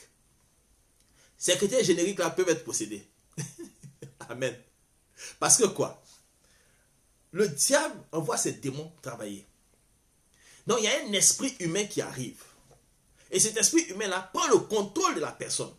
C'est un esprit humain de sorcellerie. Il prend le contrôle. Et quand il prend le contrôle, c'est fini. Tu ne peux plus rien faire. Regardez, quand vous voyez les fous, ce qu'on appelle les fous, en fait, ils sont possédés. Eux, ils sont possédés. Parce que là, maintenant, ils ne peuvent plus agir par eux-mêmes. Ils ne contrôlent plus leur vie. Ils ne contrôlent plus rien. C'est le démon qui a contrôlé tout. C'est là, quand on est possédé, là, on est comme un fou. Ça, on devient fou, en fait. Mais sinon, un chrétien, il peut avoir des démons. La preuve, Pierre, quand il a fait la déclaration à Jésus, qu'il est le Saint, le Fils de Dieu. Quand Jésus lui a dit, bon, maintenant je vais aller à Jérusalem pour être mis à mort, tout ça, il a dit, non, pas ça. Le Seigneur a dit quoi? Arrière de moi, Satan. C'est quoi? Satan est passé là. Il sait que Pierre est fougueux, il aime Jésus, il est venu là, il a soufflé. Pierre dit, non, tu ne dois pas aller mourir. Alors que la volonté de Dieu, c'est que Jésus meure à la croix pour nous sauver. Amen. Donc il dit arrière de moi Satan. Il n'a pas dit arrière de moi Pierre. Il dit arrière de moi Satan. Parce qu'il sait que Satan est passé là, il a trouvé une faille chez Pierre. Amen. Donc le démon trouve des failles en nous quand nous péchons. Les démons trouvent des failles en nous quand nous ne sommes pas disciplinés ou nous ne marchons pas avec le discernement de l'esprit. Les démons peuvent avoir accès à nous. C'est pourquoi on fait des délivrances. On dit non, un chrétien peut avoir des démons. C'est faux. Il y a des démons. C'est pour ça qu'il faut faire un check-in. Chaque mois, il faut faire toi-même ton auto-délivrance. Tu peux faire ton auto-délivrance. Il y a des méthodes pour ça. Tu peux aller demander au groupe de délivrance, faites ma délivrance. Priez pour moi.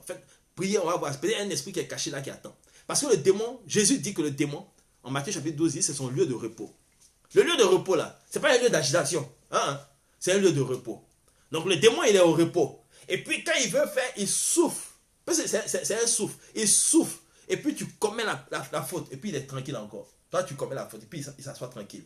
Donc ne pensez pas que parce que vous n'êtes pas agité, il n'y a pas de démon. Mais quand vous posez des actions que vous-même, vous savez que ça, ce n'est pas à vous de faire ça. Mais vous avez fait pourquoi? Quelque chose m'a dit de faire. Moi, j'ai côtoyé des personnes dans une cellule de prison. Et puis, j'écoutais leur témoignage. Le gars dit, non, en fait, j'étais pas seul. Quand il fait, il n'était pas seul, mais c'est moi qui l'ai attrapé. Mais il peut pas, en fait, ils disent qu'ils n'étaient pas seuls. Donc, il y avait quelqu'un qui était avec eux et puis qui les poussait à faire la faute. Et puis, surtout, il dit, non, eux, ils sont innocents, il y avait quelqu'un avec eux. Et j'ai compris que c'est les démons là qui étaient là. Amen. Donc, il faut faire attention. Quand on est chrétien, on doit veiller. C'est pourquoi il dit, veillons sur nos vies. L'esprit là est bien disposé, mais la chair est faible. Et si la chair est faible, on peut avoir accès à elle à tout moment. Donc, si ton esprit est disposé, ton esprit rend fort ton âme, ton esprit rend forte plutôt ton âme, ton esprit rend fort ta chair. Amen. Et ta chair est soumise à la volonté de l'esprit. Quand on marche par l'esprit. Amen. Et si tu as crucifié ta chair, elle ne peut plus aller faire quoi que ce soit. Amen. Que Dieu bénisse. Alors, l'autre a dit, comment déchiffrer les songes. Et avec des brins avec des flashs. Pour les songes, c'est un domaine qui est assez vaste. Mais je vais essayer de donner l'essentiel. Vous savez, pour les songes, la Bible dit que dans le livre d'Ecclésiaste, les songes naissent de la multitude des préoccupations. Okay? Des soucis qu'on a. Parce que tu es là toute la journée, vraiment, moi, il faut que j'atteigne tel objectif, il faut que je passe ici. Et la nuit, tu rêves que, bon, voilà, tu es en train de travailler, ton objectif, tu n'as pas atteint, voilà. Ok.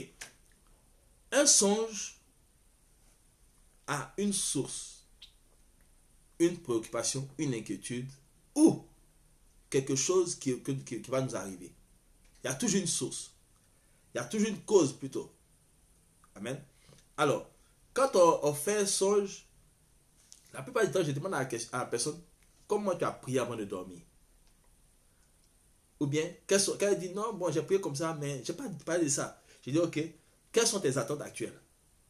Elle dit, ok, je dis, bon, le Seigneur ne te donne pas un songe qui va dépasser ton entendement.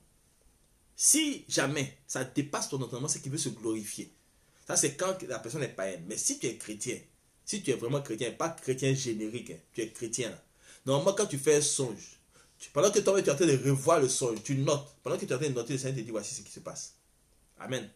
Maintenant, si tu es le chrétien générique, vous courez vite. Pasteur, j'ai fait un songe. Il faut m'expliquer, je ne connais pas. Tu n'as pas demandé au Saint-Esprit d'abord. Tu vas voir le pasteur. Tu ne vas jamais avoir des interprétations correctes. Commence à dire, Seigneur, j'ai vu quelque chose. Ça me dérange, ça me trouble. Ça veut dire quoi? Il faut m'expliquer. Et tu vas réfléchir. Donc ça, pour déchiffrer ça, il faut vraiment être dans la présence de Dieu. Demander au Seigneur, explique-moi. Parce que j'ai vu telle chose. Et les choses là, il va te donner des images par rapport à ce que tu comprends. Et comme ça, il va interpréter. Moi, je veux que vous appreniez à déchiffrer les choses. Parce que Dieu parle tantôt d'une manière, tantôt d'une autre. Et nul ne prend garde. Job chapitre 33. Amen. Il parle. On ne comprend pas. La plupart des personnes qui reçoivent des songes, c'est parce qu'elles ne sont pas disposées quand elles prient, éveillées. Or, en Joël chapitre 2, je crois bien, c'est le livre de Joël chapitre 2, quand il parlait, il parlait de l'effusion du Saint-Esprit. Il a dit quoi? Vos fils et vos filles prophétiseront, vos vieillards auront des songes. C'est Joël, non? C'est ça? Joël 2. Excusez. Voilà. Amen. Je vais lire. Voilà. Il faut que je retrouve le passage parce que Il dit, voilà, ok. Il dit, vos filles, vous avez dit quoi? Vos fils et vos filles prophétiseront, vos vieillards auront des songes. Excusez, hein, vous savez, quand je prends comme ça, là, je suis un peu perdu. Amen. Amen. Et tout le monde est passage là-bas. Et puis, amen. Tout le monde est passage. Alors, donc, il dit, vos vieillards auront des songes. Amen. Vos vieillards auront des songes. Les vieillards, là, eux, ils passent, quand vous êtes assis avec un vieillard, un, deux, trois, il est comme ça. Il est comme ça. N'est-ce pas? Le vieillard est toujours comme ça. Il est comme ça. Par exemple, c'est Joël chapitre 2, à partir du verset 28. Il dit, après cela, je répondrai, mon esprit sur tout chair, vos fils et vos filles prophétiseront, vos vieillards auront des songes et vos jeunes gens des visions. Bon, les jeunes gens qui font songe, vous êtes vieillards. En fait, c'est parce que vous n'êtes pas disposés pendant que vous priez. Les vieillards sont toujours comme ça. Ils sont toujours fatigués. Oh, papa, tu fais, grand-papa, tu dors? Non, je ne dors pas. Je dors pas. Mais parce qu'ils sont fatigués. Donc, Dieu ne peut pas leur parler pendant qu'ils sont éveillés. C'est quand ils sont dormis, ils voient. Donc, toi qui es jeune, encore dans la fleur de l'âge, quand tu fais beaucoup de songes, il faut t'arrêter et puis tu vas te poser des questions. On va me dire, bon, Joseph, il faisait des songes, il était jeune. D'accord, mais tu n'es pas Joseph, tu es toi. Amen. Le Saint-Esprit est répandu sur toi. Le Seigneur dit, tu es jeune, tu dois avoir vision. Donc tu dois être là et puis tu vois les choses se passer. Alléluia. Tu vois les choses qui vont venir. Par exemple, quand tu as été prier, quand le Seigneur te dit, regarde mon enfant, voici ça. Mais si tu dors, c'est parce que tu n'es pas disposé. Je vous dis, et parfois quand vous priez, vous n'avez pas le temps d'écoute. Quand vous ne prenez pas le temps pour écouter les réponses, Dieu a oublié de vous répondre là-bas. Parce que lui, pour lui, ça ne reste pas à l'étranger. Il faut qu'il te donne la réponse. Amen. Quand on dit ça ne reste pas à l'étranger en Côte d'Ivoire, ça veut dire que ça ne reste pas derrière, quoi. Il va vous donner cela. Amen. Donc, si tu pries, oh Seigneur, je veux, oh maman, oui, rabababa, et puis tu as fini. Amen, je m'ai dormi. Ou bien tu vas qu'à tes occupations, il ne t'a pas répondu. Quand tu finis de prier, dis Seigneur, je t'écoute. Il va te donner les réponses. Mais comme tu n'as pas entendu les réponses, il a bien été parlé par songe. Et les songes, maintenant, tu vas voir parfois, il y a des préoccupations que tu avais qui vont se mélanger à la révélation que le Seigneur t'apporte. Donc, du coup, tu as l'impression que ton songe est décousu. Tu as vu telle chose, après tu es passé par telle chose, Mais il faut faire la part des choses. Dieu est en train de te parler là-dedans. Amen. Donc, pour éviter de faire les songes, vous les jeunes, soyez disposés et disponibles dans la présence du Seigneur. Et puis, demandez, quand vous finissez de prier, demandez au Seigneur une réponse. Amen. C'est comme ça que moi j'ai demandé, puis j'ai entendu pour la première fois Jésus me parler. Amen. Que Dieu vous bénisse. Alors, il y a encore une autre question. Excusez, comment surmonter une trahison? Comment guérir des blessures intérieures, c'est-à-dire la perte d'un être cher, les agressions, les diffamations et autres? Comment surmonter une trahison? Tant qu'on n'a pas été trahi, on ne peut pas dire voilà comment on surmonte une trahison. Mais ce que je sais, c'est que le Seigneur est consolateur. Le Seigneur a dit, je vous enverrai le Saint-Esprit, le consolateur. Il n'a pas dit, je vous enverrai le combattant. Il n'a pas dit, je vais vous envoyer le guerrier. Il dit le consolateur. Donc le Saint-Esprit a pour mission première de te consoler. Te consoler d'être seul, parce que tout le monde t'aura rejeté du fait que tu as accepté de marcher avec Jésus. Il va te consoler de la perte de ces personnes-là qui ne sont pas. Donc, ton seul compagnon, c'est le Saint-Esprit. Si quelqu'un te trahit, va pleurer devant Dieu. Si quelqu'un te fait du mal, va pleurer devant Dieu. Ça fait mal, va pleurer. Tu es triste, va te mettre devant le Seigneur. C'est lui qui va guérir tes plaies. Tu ne peux pas guérir les plaies par toi-même. Ce n'est pas possible. Ton âme, là, tu ne l'as pas fabriquée. La blessure qui est dans le cœur, là, la main de l'homme ne peut pas atteindre cela. C'est la main de Dieu qui peut toucher ton cœur, essuyer tes larmes, cicatriser, guérir la plaie qui est là. Donc, la meilleure façon, c'est de se tourner vers le Seigneur. Rentrer dans sa présence. Lui exposer la situation. Lui dire, voici ce que je ressens. Voici ce qu'on m'a fait. Voilà ce que la personne m'a dit. Oh Seigneur, voici ce qui s'est passé. Viens me consoler. C'est difficile, c'est dur. Je n'arrive pas à tenir. Tu t'exprimes. La prière, ce n'est pas quelque chose d'extraordinaire. C'est de dire ce que tu as en toi, ce que tu ressens. Exprime. Dieu est là près de toi pour te répondre. Et puis dire, mon enfant, calme-toi. Je m'en charge. Je gère. Amen. Et vous maintenant, voyez la personne comme quelqu'un d'insensé. Si elle savait qu'elle pouvait faire tant de mal, et si elle sait que faire le mal n'est pas bien, et qu'elle vous a fait ça, mais oubliez-la. Laissez-la avec sa façon de faire. Amen. Vous lui dites, ce que tu m'as fait ne me plaît pas. Mais elle continue. Bon, laissez-la partir. concentrez-vous sur la mission que le Seigneur vous a confiée parce que vous avez une mission à remplir. Quand vous vivez des trahisons, des pertes, des blessures comme ça internes, c'est parce que Dieu veut utiliser votre cœur pour faire de grandes choses. Amen. Donc, si vous êtes blessé par des personnes, si vous êtes trahi par des personnes de confiance, si vous êtes abandonné sur la route, sachez une chose, Dieu a réservé quelque chose de grand à travers votre cœur. Donc, ne regardez pas ce que les hommes font. Dieu vous montrera le cœur des hommes. Amen. Il vous montrera l'état du cœur des hommes pour dire que attendez-vous à toute forme de trahison, à toutes sortes de méchanceté, à toutes sortes de médisance, de diffamation, de trahison, de perte et autres. Attendez-vous à tout. Mais comptez sur moi. Comptez sur moi, votre Dieu. C'est ce qu'il faut retenir. Comptons sur lui, attachons-nous à lui et puis avançons. Si moi je me prépare à une trahison, quand tu me trahis, ça ne me surprend pas. Ça peut faire mal, ça surprend parfois parce qu'on se dit non, telle personne peut pas me trahir. Une infidélité conjugale. Non, mon mari ne peut pas me faire ça, ou bien ma femme ne peut pas me faire ça. Et puis ça arrive. Mais on ne sait pas comment on va réagir.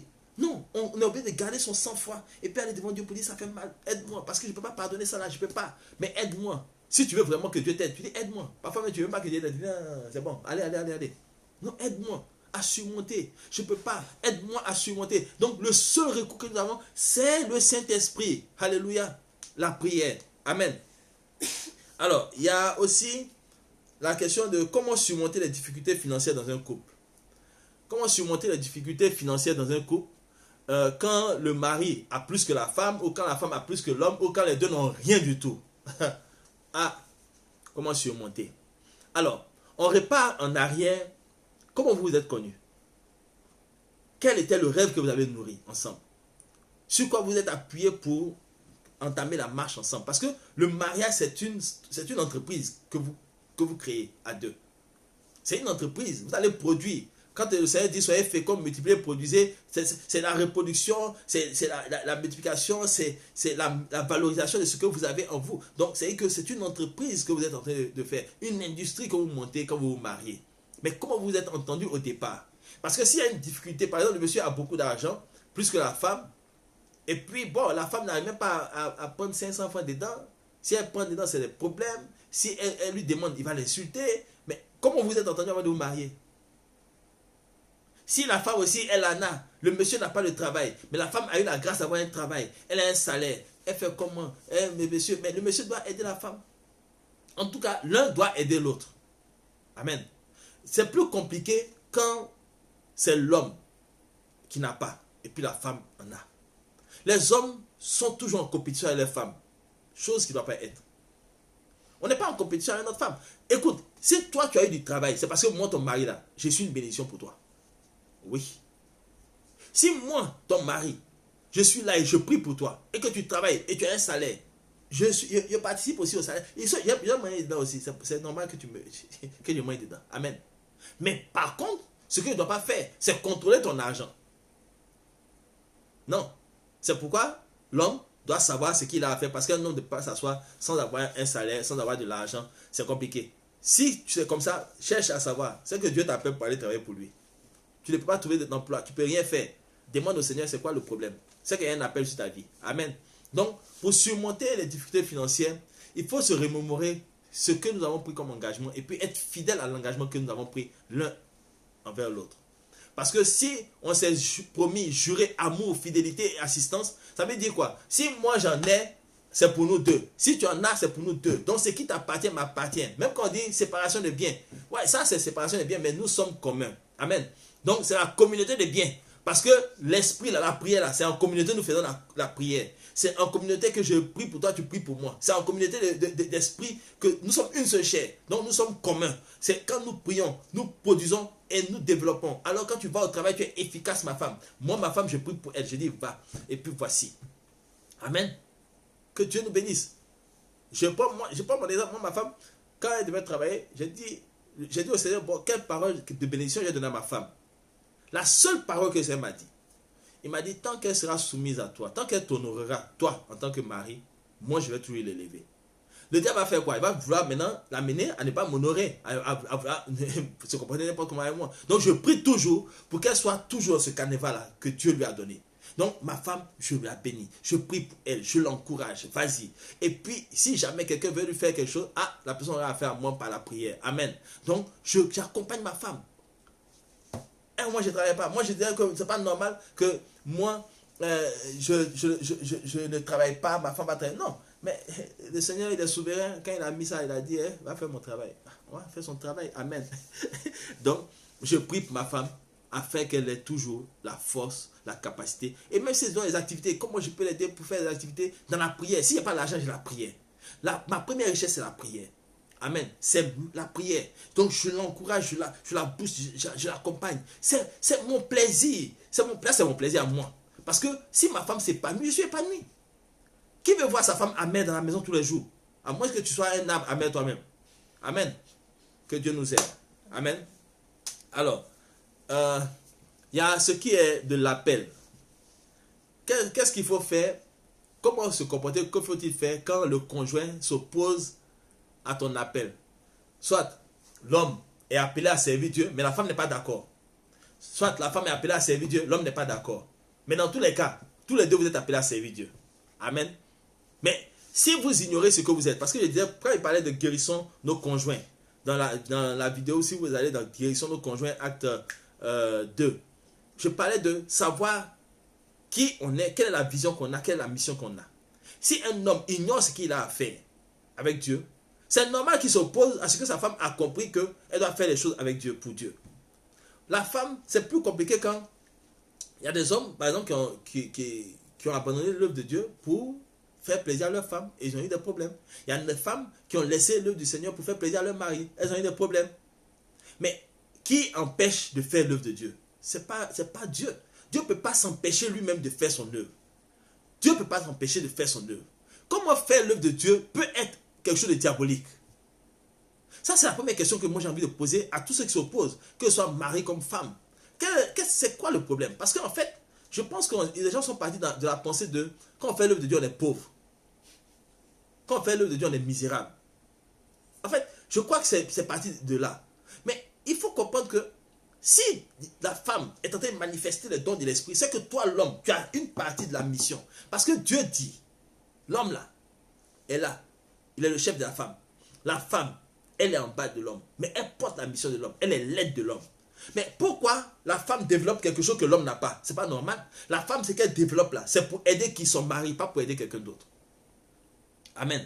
Elle doit aider son mari. Maintenant, si la femme, ce qu'elle a est en train d'aller de l'avant, parce que aider son mari, c'est quoi? C'est pas seulement j'attrape son sac, on s'en va au marché, bien je prépare pour les puis mange. Non, c'est pas ça, aider son mari. On aide quelqu'un en apportant un soulagement à un niveau où la personne a un besoin exprimé. L'aide intervient à ce niveau-là. J'apporte quelque chose qui va soulager la personne afin qu'elle puisse aller de l'avant. Donc si moi, je sers le Seigneur, mon mari n'est pas appelé à servir le Seigneur, mais il est appelé à être ma couverture, à être là avec moi pour m'accompagner. Il est en train de servir Dieu. Servir Dieu, c'est quoi? C'est pas seulement prendre le micro et puis prêcher. Parce que même ceux qui sont en train de balayer dans l'église servent Dieu. Donc si ton mari, le mari sait que sa femme est appelée à parler pour le Seigneur, aller avoir des relations, faire une fondation pour s'occuper des personnes démunies, faire ces choses-là, le mari doit aider sa femme à vraiment réussir cela parce que ce que la femme fait, en fait, ça l'honore lui. Amen. Ça l'honore lui. Et ça donne aux gens de comprendre que ce monsieur-là est chanceux. Bon, il va dire maintenant, non, lui, il faut que sa femme soit toujours avec lui, c'est qu'elle a fait, elle est toujours partie. Bon, il y a l'égoïsme qui est là. L'amour n'est pas égoïste. Mais je veux dire que si tu crois que Dieu existe et que Dieu est ton Seigneur et ton Sauveur, alors tu ne peux pas empêcher l'autre de faire l'œuvre de Dieu. Au contraire, tu dois l'encourager à bien faire, à ne pas se tromper. Pas dénigrer, pas insulter. Amen. Les hommes, il y a des hommes qui ont eu des problèmes comme ça. Parce que la femme est là, elle ne veut pas. Non, qu'elle a fait de faire l'œuvre de Dieu? Comment? Moi, ma camarade est dans la voiture, c'est toi, tu as fait comme non. Il y en a aussi qui ont été poussés à aller faire le Dieu alors que Dieu ne les a pas appelés à aller prendre le micro. Il les a appelés peut-être à faire une affaire à côté là. Amen. Donc, c'est pour dire que il nous faut beaucoup prier. C'est pourquoi il est important aujourd'hui pour ceux qui ne sont pas encore mariés de vraiment aborder tous ces sujets-là avec leur conjoint, avec le prétendant. La femme, c'est elle qui choisit son mari. Ce n'est pas l'homme qui choisit sa femme. L'homme dit, je veux la femme là. Mais c'est la femme qui choisit son mari. L'homme, il prétend, il veut. Mais c'est la femme qui dit, j'accepte. Il y a plusieurs prétendants, il y a un seul élu. C'est peut-être elle dit, le lit de mon cœur. Il y a eu plusieurs candidats. Il y a eu un suffrage unique. qui relève de son autorité, elle t'a choisi toi. Si elle t'a choisi toi, alors sache que ce choix-là n'est pas un choix qui vient d'ailleurs que de Dieu pour toi. Donc, celui qui trouve une femme a trouvé le bonheur. C'est-à-dire qu'il a trouvé la chance. Le terme bonheur, c'est chance, ça signifie. À l'origine, ça signifie chance. Donc, si tu as trouvé la chance, pourquoi Dieu te donne une chance? C'est pour t'amener à un niveau. C'est pour faire quelque chose pour toi. Pour t'apporter quelque chose que toi, tu ne connais pas. Il y a des gens qui sont faibles spirituellement. Mais la femme, le fait qu'elle soit engagée dans l'œuvre, elle fortifie le mari. Le mari peut contrôler les choses. Il va faire ses affaires, ça marche. Il fait les affaires, ça marche. Parce que sa femme est elle est vraiment au front. Elle est en train de travailler pour le Seigneur. Elle fait la volonté de Dieu. Amen. L'intendant d'Hérode, Chouza, sa femme accompagnait Jésus. Mais lui, il était intendant d'Hérode. Il n'était pas là. Quand, en Luc chapitre 8, vous allez dire ça. Les femmes qui accompagnaient Jésus, il y avait la femme de l'intendant d'Hérode, qui était le roi qui est là. Mais elle accompagnait Jésus. Elle n'a pas accompagné Jésus avec son mari. Elle est partie accompagner Jésus. Avec quoi? Avec l'argent. Donc, servir Dieu, c'est à tous les niveaux.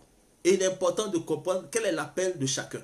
Si vous êtes fiancé, vous n'êtes pas encore marié, sachez ce que la personne a à faire. Moi, j'encourage les jeunes filles à faire ce que le Seigneur leur demande de faire déjà avant de se marier. Parce que si le monsieur vient, tu n'as pas encore commencé à faire pour le Seigneur. Quand vous allez vous marier, puis tu l'appelles là, ça sonne, maintenant tu te lèves. Il va dire non, c'est pas ça. C'est pas comme ça. Moi, je n'ai pas marié femme pasteur. Ah non, il n'est pas d'accord. Parce que tu ne le connaissais pas. Donc, maintenant là, commence à faire ton travail. Il va te trouver dedans. Si tu as trouvé dedans là, il ne va pas t'enlever dedans. Va faire la volonté de ton Père Céleste. Amen. Et toi, homme, si Dieu t'a dit serre-le, serre-le. La femme là, si elle n'est pas pour toi, elle va partir. Tu es obligé d'attraper. Si elle ne veut pas, la femme de Job a dit quoi? Maudit Dieu et meurt. Elle n'a pas dit on n'a qu'à maudire Dieu et puis on va mourir. Elle n'a pas dit maudissons Dieu et nous mourrons. Elle dit maudit Dieu et puis meurt. Ça veut dire que toi, Job là, il faut maudire Dieu et toi, tu vas mourir. Toi aussi, tu vas accepter de laisser Dieu parce que quoi, ta femme dit elle ne veut pas. Mais si elle ne veut pas, elle n'a qu'à partir. Mais ton Dieu, tu ne le laisses pas. Mon Dieu, moi, mon Jésus. Mon Jésus, c'est mon Jésus. Amen. Que Dieu vous bénisse. Alors, est-ce qu'il y a une question qui est venue? Est-ce qu'il y a une remarque? Il n'y a pas une question? Oui, mais pose la question. C'est de savoir comment si les deux conjoints sont appelés, comment l'un et l'autre doivent voir son programme pour ne pas qu'il y ait des discours entre les deux. C'est-à-dire, bon, les deux sont appelés à servir Dieu. Ils sont serviteurs et servants de Dieu, monsieur et madame. Mais, madame peut avoir un programme aujourd'hui, à la même heure, monsieur a un programme. Mais dans des endroits différents. Ok. C'est une question d'organisation, mais si on sait que chacun a son appel, on respecte l'appel de l'autre. Donc, il y a quelqu'un qui va accompagner la femme, il y a monsieur. Donc, quand le monsieur arrive, il dit, bah, maman vous salue. Madame, elle arrive là-bas, il dit, papa vous salue, c'est tout. Il n'y a pas de problème pour ça. C'est une question d'organisation et de compréhension. Parce que, pourquoi toi, on t'a invité? Forcément, ma femme doit être là, forcément. C'est maintenant la femme qui doit dire, elle prend le programme. Ce qui est bon, c'est qu'elle doit prendre le programme de son mari. Elle regarde, et puis maintenant, quand on lui donne des programmes, elle va dire, ce ne serait pas possible parce que je dois accompagner mon mari là. Il faut qu'il soit là. Ça, c'est la femme qui le fait. Maintenant, le monsieur peut dire, moi, ma femme, le programme que tu as fait est un programme très intéressant. Moi, je vais t'accompagner. Donc, les autres, on va décaler. Donc, ma femme a un programme ce jour-là. Donc, quand vous recevez des programmes, des invitations, vous devez échanger avec votre conjoint ou votre conjointe pour savoir est-ce que la personne, il ou elle n'a pas un programme ce jour-là à la même heure. Parce que parfois, c'est intéressant d'accompagner son conjoint et puis aller voir. Et c'est important même de l'accompagner. Mais quand vraiment il y a un concours de circonstances, ça fait que bon, on comprend et puis mais on prie l'un pour l'autre et on se galvanise, on s'en va, on travaille et quand on revient, on partage ce qu'on a vécu comme expérience, comme chose et puis tout va bien, alléluia, que Dieu vous bénisse, amen. Il y a une question, je sais qu'il y a une question qui m'a été donnée, je ne sais pas, je vais voir, excusez, une question, ok, bon, les questions sont finies. Alors, je vais parler de l'église en tant que telle. Aujourd'hui, il y a assez d'hypocrisie. C'est ce thème-là que j'avais voulu traiter aujourd'hui, l'hypocrisie. Parce que Jésus a dit, 7 fois, malheur à vous pharisiens hypocrites. Vous allez voir, toutes les questions que vous avez posées, si l'on est sincère, dans ces choses-là, on ne peut pas avoir de difficultés. Mais l'hypocrisie nous donne de jouer un rôle qui n'est pas le nôtre. Parce que hypocrite vient du grec qui signifie acteur. C'est-à-dire que tu joues le rôle de quelqu'un d'autre. tu remplaces quelqu'un d'autre. Tu n'es pas toi. Quand tu es hypocrite, tu n'es pas toi. Donc, quand ceux qui font le théâtre, des films et autres, ce sont des hypocrites. Au thème propre, au sens propre du terme. Amen. Excusez. C'est au sens propre du terme, ce sont des acteurs. Ils jouent la vie de quelqu'un d'autre qui n'est pas leur vie. Par exemple, celui qui a joué le rôle de Jésus n'est pas Jésus. Ou bien, c'est un acteur. Ça s'appelle hypocrite.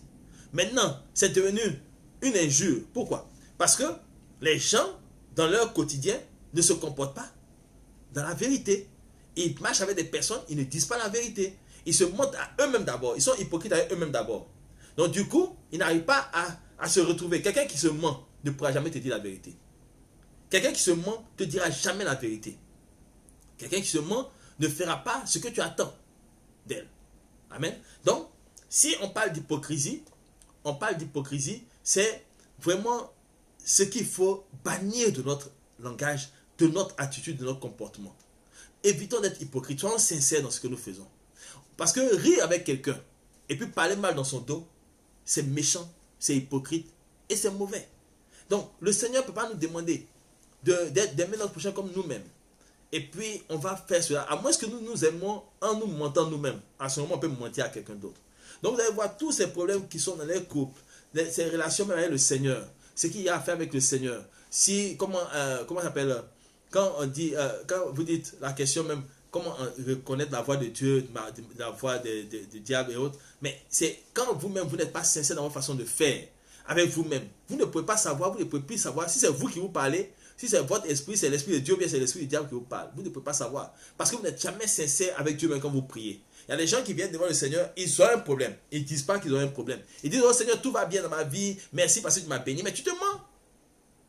Tu te mens. Donc quand tu te mens, c'est normal qu'après, il y ait un retour du bâton. Amen. Donc, tous les problèmes que nous vivons dans notre relation avec les autres, c'est le manque de vérité, de sincérité. Tout ce que nous vivons, comme difficulté, comme dissension, comme retard et autres, c'est parce qu'il n'y a pas la sincérité dans la marche ensemble. Amen. Donc, monsieur et madame, vous devez vous dire la vérité. Amen. Fiancés, vous devez vous dire la vérité. Collègues, pasteurs, vous devez vous dire la vérité. Fidèles entre vous, vous devez vous dire la vérité. Chacun doit marcher selon la vérité. Parce que le Seigneur dit dans sa parole que le diable est le père du mensonge. Or, quand on est hypocrite, on ment. Et ce n'est pas bon. Amen. Il nous faut être sincères dans ce que nous faisons. Et Dieu va se lever pour nous et Dieu agira pour nous. En tout cas, j'espère que cette soirée a été quand même une soirée qui vous a apporté quelque chose. J'espère avoir répondu à plusieurs attentes. Mais toujours est-il que je suis toujours open pour discuter, pour continuer plus loin que ça. Parce qu'il y a assez de questions. Il y a surtout des questions pour les chantres dans l'église et tout ça. Donc, je crois que Dieu est fidèle. Dieu nous aide.